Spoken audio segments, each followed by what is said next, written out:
Bonjour à tous, merci beaucoup pour votre accueil. Sachez que je suis vraiment très heureux d'être ici, surtout pour vous parler d'un sujet qui me tient à cœur et qui nous concerne tous les uns les autres, c'est-à-dire survivre à la perfusion numérique. Le terme perfusion peut peut-être faire un peu peur, mais je pense qu'il est important. Il n'y a pas longtemps, je me suis posé une question. Je me suis demandé quand est-ce la dernière fois que je suis parti de chez moi sans mon téléphone. Je vous invite à vous poser la question. Il y a de fortes chances que ça fasse longtemps ou que vous l'ayez oublié sans faire exprès. Mais aujourd'hui, je crois que ça n'arrive quasiment plus. À partir du moment où il n'est plus dans notre poche ou dans notre téléphone, on s'en aperçoit à une vitesse qui est impressionnante. Je me suis donc personnellement posé cette question et il s'avère que pour ma part, c'était il y a 6 mois. Il y a 6 mois, un jour, je me suis motivé et je me suis dit, allez, aujourd'hui, je vais essayer de vivre sans téléphone. C'est difficile. C'est vraiment très difficile, notamment parce que je me suis rendu compte d'à quel point il était devenu indispensable dans ma vie de tous les jours. Mon téléphone, il me sert à prendre des photos ou à regarder mes photos. Aujourd'hui, il me sert aussi à travailler. Je vous en parlerai un petit peu plus tard, mais moi, ça fait 5 ans que j'ai commencé à faire des vidéos et 4 ans qu'aujourd'hui, c'est mon métier. Il me sert aussi à gérer mon argent, avoir mon abonnement au tram, écouter ma musique. Bref, toutes ces choses que vous connaissez et auxquelles on s'est aujourd'hui beaucoup habitué. Et c'est cette infinité de possibilités qui fait que ça fait aussi longtemps que je ne suis pas sorti sans et qu'aujourd'hui, il est très difficile pour moi de m'en passer. Tout converge vers ce téléphone, ce qui fait que petit à petit, j'estime qu'on est arrivé à une forme de domination. C'est-à-dire qu'à partir du moment où quelque chose nous est indispensable et qu'on n'a plus la possibilité et la capacité de s'en passer, eh bien, ce n'est pas un euphémisme que de parler de domination, à mon avis. Et donc, ce que je vous propose aujourd'hui, c'est d'essayer de faire ça, c'est-à-dire de devenir des Jedi des écrans et d'inverser le rapport de force, d'essayer de retrouver un petit peu plus de contrôle et une relation peut-être un petit peu plus saine avec ce téléphone et aussi les réseaux sociaux. Mais avant de commencer, je vais vous parler un petit peu de moi pour vous dire qui je suis. Alors, ce matin, j'ai posé la question, ça m'a un petit peu surpris. Mais qui a déjà vu une vidéo me concernant? Ok, il y a toujours autant de, autant de gens. Ok, bon, pour me présenter, donc je m'appelle Dali. Ça fait 5 ans que je fais des vidéos sur Internet et 4 ans que voilà, j'ai décidé d'en faire mon métier parce que j'ai eu un petit peu de chance. À un moment, j'ai rencontré un certain succès. Et moi, ce qui m'intéresse le plus aujourd'hui, c'est la psychologie humaine. J'ai vraiment à cœur et une grande passion pour essayer de comprendre comment est-ce qu'on fonctionne en tant qu'individu. Et il s'avère qu'on adopte des comportements sur les écrans qui sont super intéressants. Ok, la première chose, on va voir quand le maître devient l'esclave. Toi, comment est-ce que tu t'appelles? Victor. Victor, est-ce que tu peux me dire le prof que tu aimes le moins ici? Attends, 2 secondes, hop. Oui, papa, je ne sais pas le bon moment, je te rappelle plus tard. Bisous. Tu n'as pas besoin de répondre à cette question, t'inquiète. Ok, est-ce que vous avez vu ce qui vient de se passer?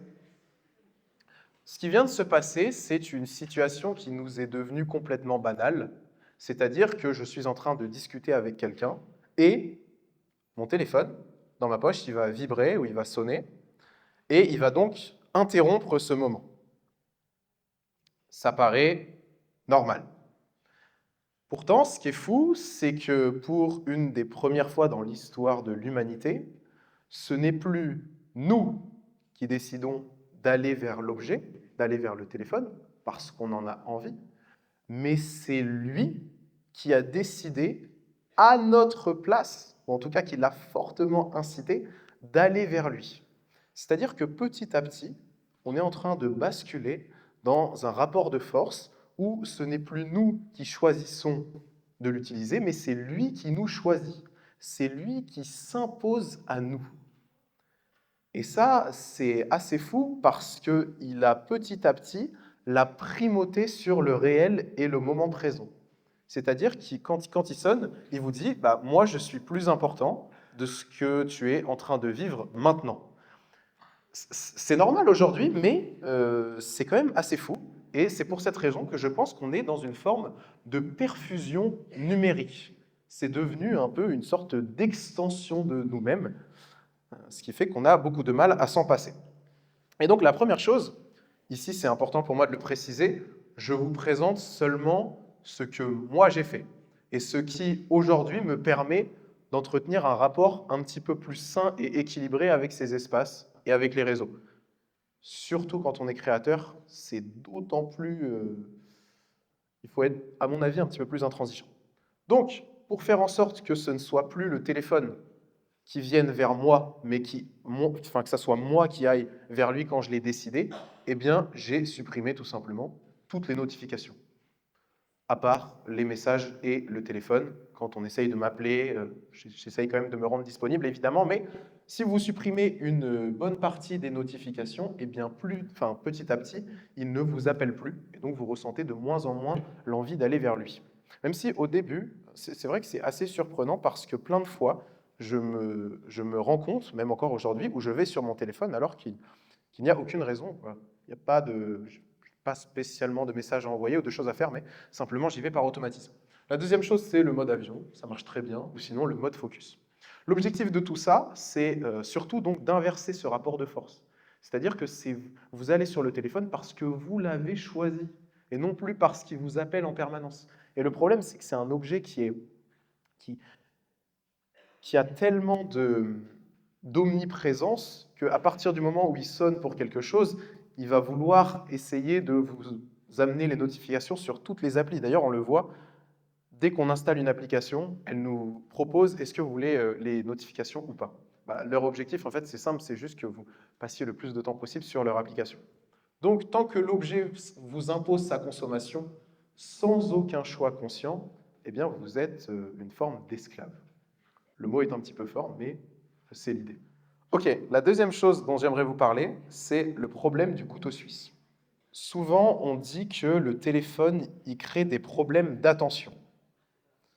C'est vrai, mais selon moi, c'est pas suffisant. Ce qu'il est important de concevoir, c'est que le téléphone est avant tout un problème de centralisation. Tout à l'heure, je vous l'ai dit, si ça fait 6 mois que je ne suis pas sorti de chez moi sans mon téléphone, c'est notamment parce qu'il m'est devenu indispensable. Pourquoi est-ce qu'il est devenu indispensable? Eh bien parce que tout converge vers lui. Absolument, la plupart aujourd'hui des activités que nous avons convergent vers le téléphone. Et j'ai eu cette prise de conscience quand, il y a 3 jours, je suis allé passer du temps dans un monastère. Je me suis fait une petite retraite silencieuse, très sympathique, avec une vue, comme vous pouvez le voir, exceptionnelle. Et durant ce moment, je me suis dit, vas-y, c'est bon, je mets les écrans de côté. J'arrête d'utiliser mon téléphone. Donc je l'ai mis dans le placard. Sauf que je me suis rendu compte d'un truc qui peut sembler anodin et qui n'a en apparence aucune importance. C'est l'heure. D'habitude, je regarde l'heure sur mon téléphone. Et je pense que c'est le cas de la plupart d'entre nous. Sauf que dans ce monastère, mon objectif, c'était de couper tous les écrans. Regarder l'heure, ça aurait été comme si j'avais un peu triché, sur mon téléphone en tout cas. Donc à chaque fois, je devais sortir de ma chambre, aller dans le couloir, regarder si c'était l'heure de manger ou pas. Et quand on y pense, c'est une fonction qui est extrêmement basique, mais regarder l'heure sur son téléphone, c'est une nouvelle porte d'entrée vers tout ce qu'il a à vous offrir, dont souvent nous pouvons nous passer. C'est pour cette raison que maintenant, j'ai une montre au poignet que j'ai volée à mon petit frère, mais au moins ça me permet de regarder l'heure. Et donc, de ne plus avoir besoin du téléphone pour savoir si je dois aller manger ou pas. Quand on regarde un petit peu notre téléphone, comment est-ce qu'il est fichu et toutes les fonctions qu'il permet de réaliser, il s'avère qu'il y en a de plus en plus. Aujourd'hui, on prend des notes sur notre téléphone, on a nos photos, enfin bref, on a vraiment plein de choses. On a même notre argent. Et ce qui fait que c'est un système centralisé qui condense absolument toutes les activités et qui fait donc que c'est si difficile, pardon, de s'en passer. Moi, je pense donc que le smartphone, il faut le voir comme un couteau suisse, et que si vous lui enlevez ses lames une par une, vous n'avez plus besoin de l'ouvrir sans cesse. Et c'est pour cette raison que, de mon côté en tout cas, j'ai décidé petit à petit, toutes les activités que je pouvais faire en dehors et qui ne changeaient pas spécialement mon expérience, eh bien j'allais le faire. Je vous ai parlé de la montre, regardez l'heure, qui est un petit détail évidemment, mais il y a pas mal d'activités en fait qu'on peut mettre en place pour tendre vers un système décentralisé. Et d'ailleurs, petit aparté, je pense que c'est un problème qu'on ne retrouve pas que sur le téléphone. À partir du moment où on a un système qui est centralisé et qui condense le pouvoir à un seul et unique endroit, souvent on commence à avoir des problèmes. C'est un des arguments d'ailleurs de ceux qui sont pour le Bitcoin, la crypto-monnaie. Donc, si on décentralise un petit peu notre téléphone, si on décide petit à petit de lui enlever des lames, comment est-ce qu'on peut faire? Bon, la première chose, moi avant j'avais une Kindle pour lire des livres, donc c'était sur mon iPad, quoi, encore un écran. Aujourd'hui, je trouve ça plus sympa de le faire sur des livres. D'ailleurs, je trouve que j'ai une meilleure concentration, pardon. Pour faire mes vidéos, je n'utilise pas mon téléphone, je ne l'utilise jamais d'ailleurs, mais j'ai une caméra. Ça me permet d'être un petit peu plus concentré quand je fais des tournages. Pour prendre des notes, j'utilise de plus en plus aujourd'hui un carnet. L'objectif, c'est pas de revenir dans les années 50 et de faire tout comme à l'ancienne. Cette technologie, elle est formidable et je pense que quand on apprend à bien l'utiliser, il peut se passer des choses merveilleuses, mais c'est tout simplement d'essayer de remettre l'objet à sa place. Regardez chez vous les pièces de votre maison. Dans la salle de bain, les activités, elles sont assez claires. En général, on va prendre sa douche, on va aux toilettes, on se brosse les dents. Dans sa chambre, on va dormir. Dans sa cuisine, on va manger. En anglais, ils disent one space, one use. Donc, une pièce, un usage. Le téléphone, c'est d'ailleurs un des seuls objets qui propose autant de diversité. Eh bien, c'est difficile de savoir ce qu'on doit faire dessus. Est-ce que je dois l'utiliser pour téléphoner? Oui, très bien, mais je peux aussi être en contact avec mes amis, et puis je peux prendre des photos, je peux écouter ma musique. En fait, c'est un objet qui n'a aucune limite, et donc je pense que c'est très important de lui en imposer certaines. Sinon, comme je l'ai écrit juste après, il me semble, si vous ne faites pas ça, l'objet finira par vous engloutir comme il a déjà commencé à le faire. Et ça, c'est un rappel qui me semble important. Le smartphone ne veut pas forcément votre bien, il veut avant tout votre attention, ou en tout cas ce qui se passe sur le smartphone. Leur objectif, c'est quand même un modèle qui est économique dans un système capitaliste, et donc qui cherche à vous exploiter un petit peu. La dernière chose, c'est ce qu'on appelle le principe du nudging. Est-ce que vous savez ce que c'est?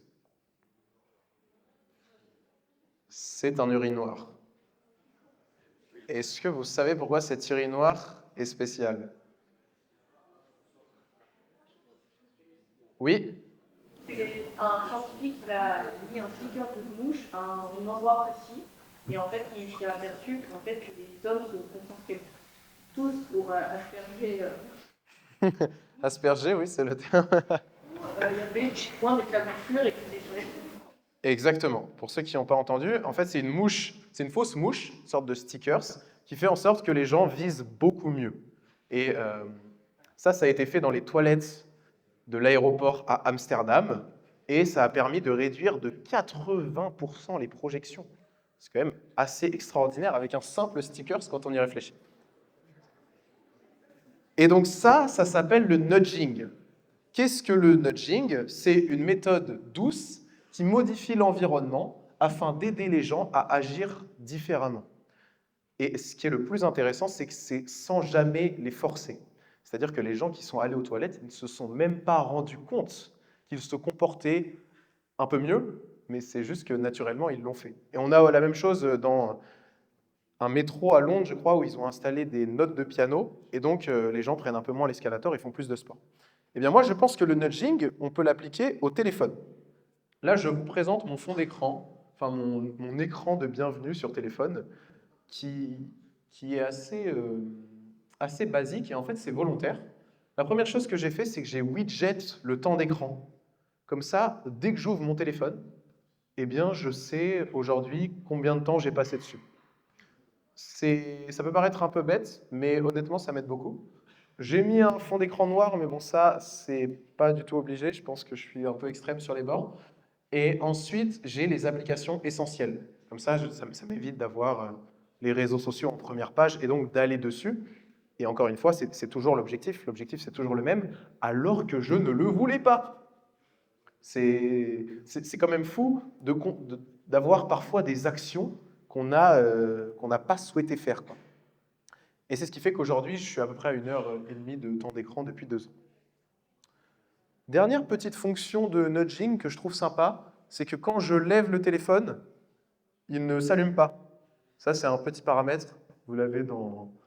Bon, je fais un peu de discrimination, là, il y a vraiment juste les iPhones qui sont concernés, mais je pense qu'on peut la trouver aussi sur les Android. Et donc, voilà, c'est encore un principe de nudging, quoi. J'ouvre mon tel, j'appuie, ça marche pas, il faut vraiment que tac, je l'ouvre comme ça pour aller dessus, donc ça rajoute un petit peu de friction, c'est pas mal.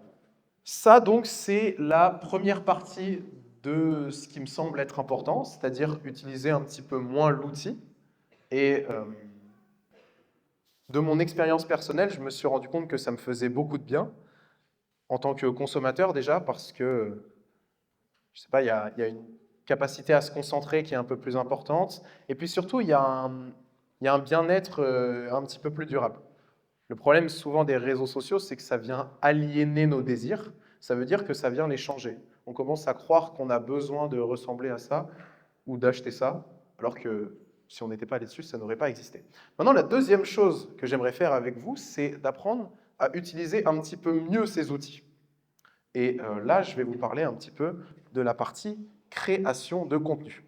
Ok, première chose, un levier d'expansion sans besoin de permission. Quand on y réfléchit, les réseaux, c'est assez incroyable parce que n'importe qui peut décider du jour au lendemain de faire des vidéos. C'est-à-dire qu'il n'y a pas besoin d'avoir une autorisation, il n'y a pas besoin de connaître Squeezie, vous n'avez besoin d'absolument rien. Vous, actuellement, vous avez la possibilité de poster sur les réseaux. Ça, c'est assez faux parce qu'il y a 50, 60 ans, jamais on vous aurait donné la permission, si vous n'aviez pas prouvé que vous la méritiez, par exemple, d'être sur cette scène, de s'exprimer en public ou de parler à des centaines, voire des milliers de personnes. Moi, c'est comme ça que ça a commencé. J'avais 18 ans, j'étais seul, je n'avais pas besoin de personne pour me filmer. Je n'avais pas forcément beaucoup d'argent, je n'ai pas utilisé d'argent pour le faire. Je n'avais pas besoin de la permission, ni de compétences, ni de diplôme. Enfin bref, aujourd'hui, n'importe qui peut commencer à faire des vidéos sur Internet. Et ça, quand on y pense, c'est faux. Et pour moi, les réseaux sociaux, c'est un petit peu comme une scène. C'est-à-dire que là, vous qui m'écoutez, si vous le souhaitez, vous pouvez monter, vous filmer, diffuser, et bingo, il y a plein de gens qui pourraient le voir. Alors que, encore une fois, avant, ça, c'était vraiment réservé aux rockstars. Et donc, quand on apprend petit à petit à utiliser cette scène, eh bien, il peut nous arriver des choses qui sont plutôt positives. La première chose moi, il y a 3 choses que je trouve sympas qui me sont arrivées grâce aux réseaux sociaux. La première, c'est le jardin. Le jardin, c'est un club d'exploration que j'ai créé il y a 6 mois, qui est aujourd'hui un club de lecture, où chaque mois, on se rencontre pour échanger, pour discuter. Enfin bref, c'est vraiment super cool, et je suis super heureux de pouvoir utiliser cette scène pour faire ça. La deuxième chose, c'est que ça me permet de faire des rencontres que je n'aurais jamais eu l'occasion d'avoir dans ma vie. Là, vous avez quelqu'un que vous connaissez sûrement qui est Greg Guillotin. Et la troisième, c'est que ça me permet de gagner ma vie et de gagner de l'argent. Et ça, pareil, c'était impensable il y a quelques années. Maintenant, peut-être que certains d'entre vous aspirent ou peut-être que certains d'entre vous créent déjà du contenu sur Internet. Toujours est-il qu'il est important de rappeler que ce n'est pas sans risque, puisqu'à partir du moment où on s'expose, à partir du moment où on a la possibilité de monter sur une scène, eh bien, le public a par exemple la possibilité de nous lancer des cailloux. Ça arrive souvent. Et ça ne fonctionne pas toujours. C'est-à-dire que, pour moi, il y a deux choses, même peut-être trois choses à distinguer. La première, c'est qu'on peut créer du contenu et ne pas forcément rencontrer un certain succès, ce qui n'est pas très grave. La deuxième, c'est qu'on peut commencer à créer du contenu et rencontrer un succès. C'est-à-dire que je suis sûr que parmi vous, tout le monde connaît quelqu'un qui a déjà fait une vidéo qui a percé, parce que ça arrive de plus en plus. Tout le monde a eu son petit moment de gloire, c'est 15 minutes, comme dirait Andy Warhol. Mais la troisième chose, et c'est là où on est beaucoup moins nombreux, et peut-être que je le serai plus d'ailleurs dans quelques années, il y a peu de gens qui réussissent vraiment à tenir sur le long terme. Parce que les réseaux, c'est quelque chose d'assez difficile, et cette exposition, elle n'est pas toujours facile à gérer. Alors, maintenant, moi, ce que je vous propose de vous demander, c'est, ok, très bien, en effet, j'ai la possibilité de créer du contenu. Moi, en tant que lycéen de Notre-Dame-la-Merci, si je veux, un jour, je peux monter sur cette scène et prendre la parole. La question qu'il faut se poser, c'est pourquoi faire ça? Pourquoi est-ce que j'aurais envie de monter sur cette scène? En fait, j'aime bien l'image de la scène parce que ça permet de se rendre compte dans la vie et dans la matière, dans la physicalité, à quoi est-ce que ça ressemble. Parce que il y a, au bout d'un moment, des chiffres sur un smartphone ou un ordinateur, ça n'a plus aucun sens pour vous et vous ne vous rendez même plus compte que vous êtes en train de parler à des gens. Et je pense que c'est aussi une des raisons qui fait que des fois, il y a des gens qui font n'importe quoi sur Internet parce qu'ils ont oublié ce que ça impliquait, alors que ça a quand même des implications qui sont assez fortes. Et donc, la question c'est, ok, pourquoi est-ce que j'aurais envie d'utiliser ces médiums, d'utiliser les réseaux? Pourquoi est-ce que j'aurais envie de prendre la parole? Et la deuxième chose qu'il me semble très important de spécifier pour faire en sorte de bien utiliser les réseaux, c'est, ok, mais tout ce que vous développez sur Internet doit avoir un minimum de transférabilité dans la vie, sinon c'est une perte de temps. C'est-à-dire que, moi, comme ça fait 4 ans que je fais des vidéos, il y a eu des moments où je n'avais qu'un seul et unique objectif, c'était de faire des vues. Je me levais le matin et je me disais, ok, comment est-ce que je vais faire des vues? C'est terrible d'arriver à ce point, mais c'est aussi ce vers quoi on est poussé. Et le problème de ça, c'est que petit à petit, vous ne créez plus du contenu parce que vous en avez envie, ni même parce que vous avez des choses à dire, ou ni même parce que, je ne sais pas, vous avez une sorte d'élan de créativité. Non, vous créez du contenu parce que vous avez besoin d'attention. Obtenir de l'attention, ça peut être plutôt gratifiant, mais la vérité, c'est que ça ne sert à rien.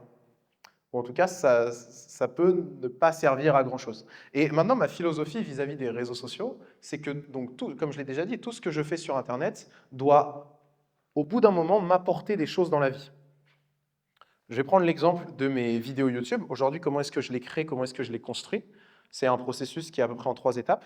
C'est-à-dire que je prends beaucoup de temps pour lire des livres, parce que j'adore ça, et c'est aussi pour cette raison que j'ai ouvert un club de lecture donc, qui s'appelle Le Jardin. C'est une activité qui m'apporte beaucoup. Donc ça, c'est cool. Ça, c'est un truc qui me permet de grandir concrètement en tant qu'individu. La deuxième chose, c'est l'écriture. Maintenant, j'écris sur un carnet toutes mes vidéos, et donc petit à petit, j'apprends à mieux écrire. C'est une compétence ultra stylée. Et la dernière chose, c'est que ça me permet aussi de développer un petit peu la capacité à parler en public, etc. Et donc, toutes ces choses qui me permettent de créer une vidéo YouTube me permettent par la même occasion d'affiner et de développer mes compétences dans la vie réelle. Ça, c'est stylé. Mais quand vous en arrivez à créer du contenu et à ne plus rien développer, et même plus largement à considérer que, là je vous parle de mon expérience, hein, c'est vraiment, moi c'est ce qui m'est arrivé, votre cyber-self, c'est-à-dire votre identité virtuelle, et croire que l'image que vous renvoyez et ce que vous êtes à travers les écrans est plus important que ce que vous êtes dans le monde réel, eh bien là, on commence petit à petit à avoir un problème qui se crée. On s'éloigne petit à petit de soi-même. Et aujourd'hui, j'utilise Instagram donc, pour mon club, pour communiquer. Et c'est vraiment la conclusion après quelques années de création où je me suis rendu compte que j'ai passé beaucoup trop de temps à répondre à des attentes qui n'étaient pas les miennes. Alors certes, en apparence, ça semble très bien parce que j'ai 1,5 million d'abonnés et ça me permet aussi de gagner de l'argent, mais toutes ces choses-là ont une durée de satisfaction qui est tellement limitée qu'à partir du moment où elle est arrivée, vous ressentez le besoin de nouveau de la stimuler et de la créer.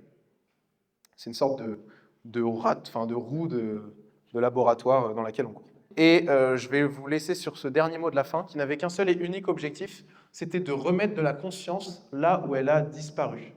Je pense que c'est le plus gros problème avec les écrans, c'est que souvent, on ne sait même plus pourquoi on va dessus. On ne sait même plus pourquoi est-ce qu'on crée du contenu. On ne se rend même plus compte d'à quel point est-ce que ça peut pervertir nos désirs, d'à quel point est-ce que ça peut pervertir nos relations. Et donc, si on remet un petit peu de conscience dans ça, eh bien, en général, ça nous fera le plus grand bien. Merci.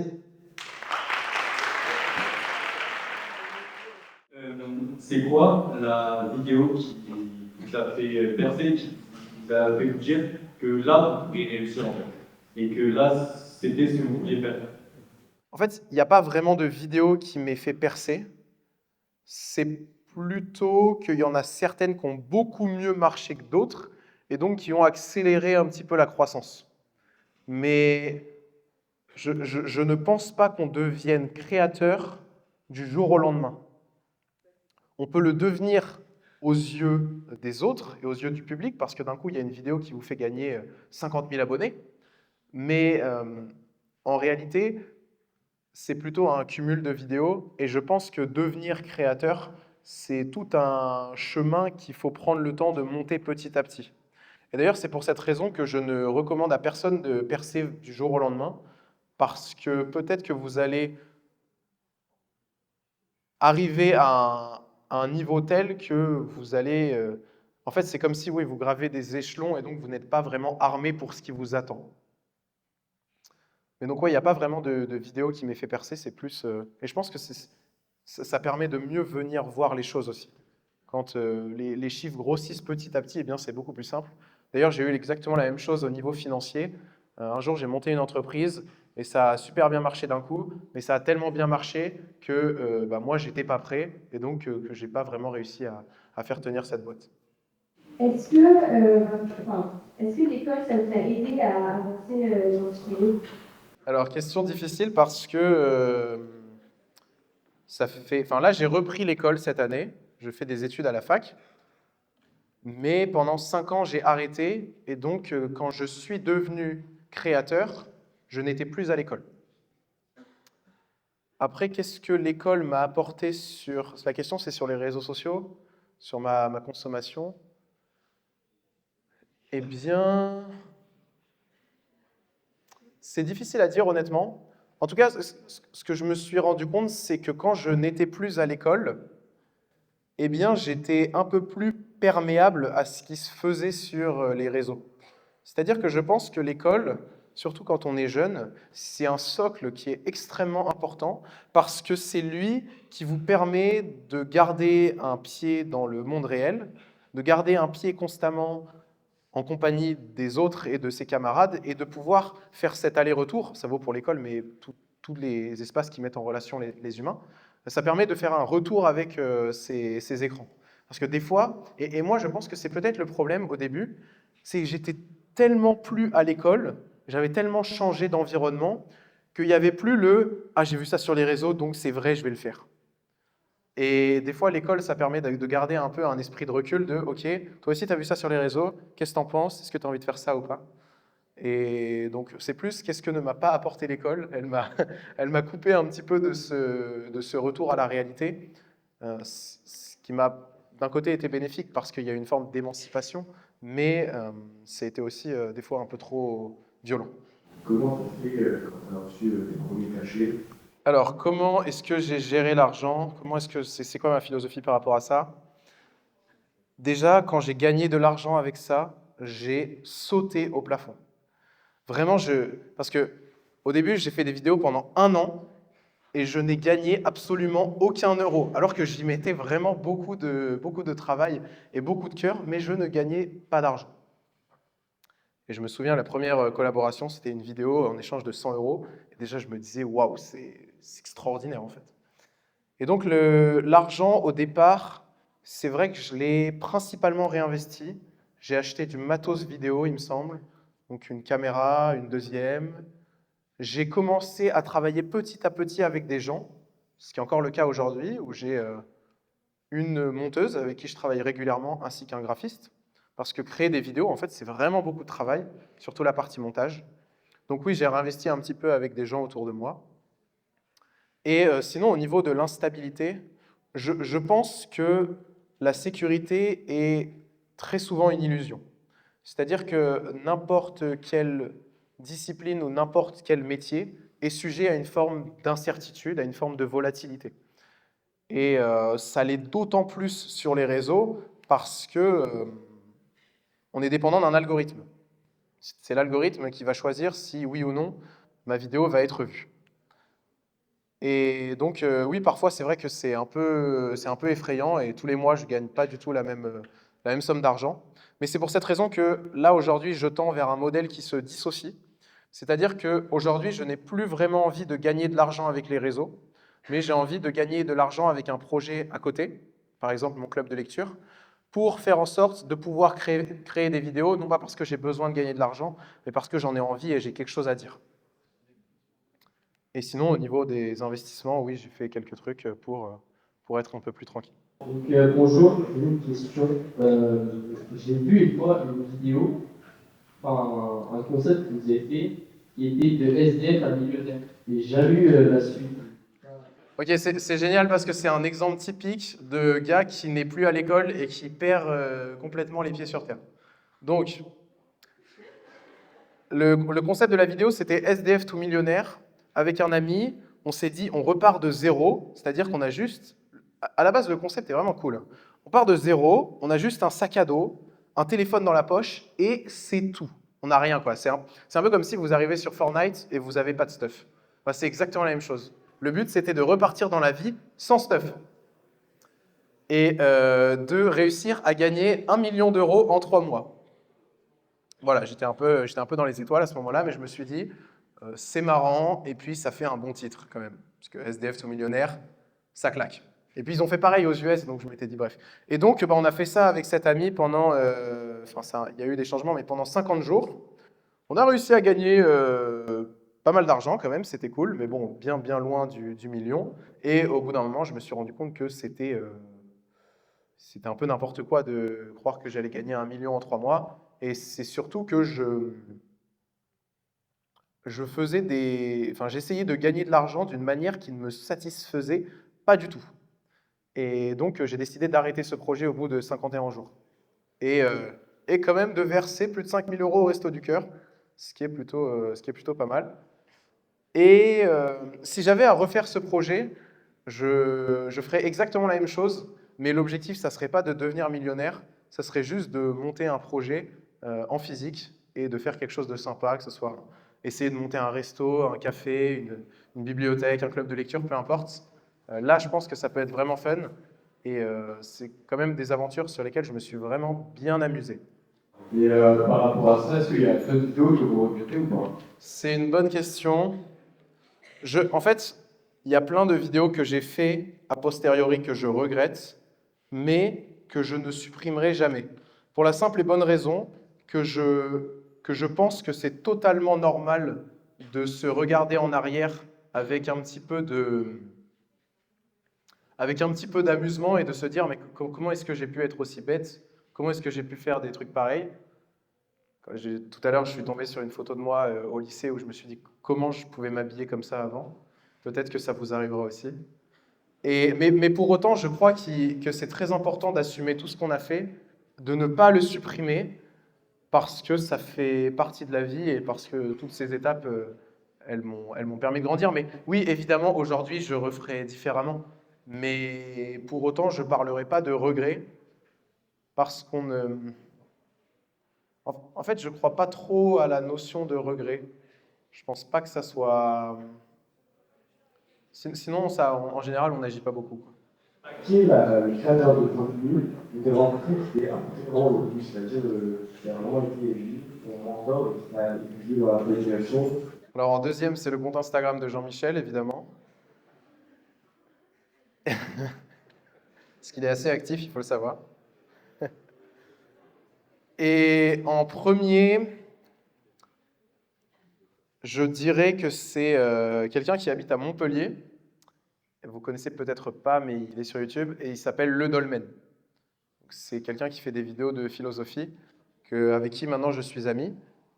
Et c'est le contenu qui a eu peut-être le plus d'impact sur moi. Ce n'est pas du tout le contenu qui m'a aidé à devenir, enfin, à gagner forcément plus d'argent, qui m'a permis d'être un meilleur créateur de contenu en termes de notoriété. Mais par contre, ce qui est sûr et certain, c'est que ça m'a permis de devenir petit à petit un meilleur humain. Et je pense que ça passe avant tout. Et que, en fait, aujourd'hui même, pour être très sincère, la dimension de créateur est aujourd'hui un petit peu moins important à mes yeux que la dimension humaine. C'est-à-dire que ce que deviennent mes réseaux ne sera jamais plus important que ce que je deviens moi-même. Et je pense que c'est tout ce qui compte. Comment vous vous préparez en fait à une vie très différente, une vie peut-être anonyme, une vie où vous êtes ni connu ni reconnu?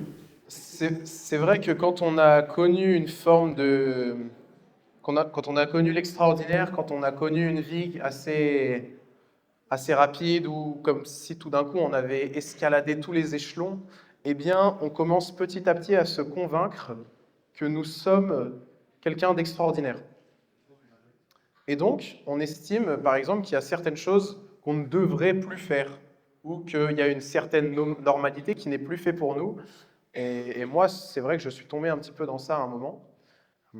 Et revenir à cette normalité, parfois, ça n'est pas facile, mais je pense que c'est extrêmement important. Et je pense que c'est surtout une histoire qu'on se raconte dans notre tête. C'est-à-dire qu'on est être exceptionnel, dans un sens, ça n'existe pas parce que tout le monde est exceptionnel à sa manière. Ça sera reconnu ou pas par les autres, mais il y a toujours la singularité, elle est inhérente à l'être humain. Et donc, c'est vrai que revenir à cette vie normale, ça arrive de plus en plus. En reprenant les études, c'est vrai que je suis assis comme vous, en général, la plupart du temps. Et des fois, je me demandais, mais qu'est-ce que je fais là alors que j'ai accompli, entre guillemets, tant. Mais pourtant, ça me fait beaucoup de bien. C'est vraiment très, très agréable de revenir à une forme de normalité, d'être un peu sous les radars, de ne plus se faire reconnaître en permanence. Et aujourd'hui, j'aspire à être un petit peu plus discret sur ces espaces. J'ai toujours envie de créer parce que j'ai à cœur de transmettre. Et il y a beaucoup de choses que j'adore avec ça et que j'ai envie de continuer de faire. Mais aujourd'hui, je m'oriente vers un modèle où ça ne devient plus mon travail. Parce que si ça devient mon travail, et ça continue l'être, notamment au niveau financier, eh bien, je n'ai pas d'autre choix que de me convaincre que je suis extraordinaire, ce dont je n'ai plus envie au bout d'un moment parce que je sais que c'est pas vrai. Et au niveau des études, donc oui, il y a un projet de devenir psychologue, et il y a aussi des investissements où là, je commence à investir dans l'immobilier pour préparer aussi un peu mieux la suite.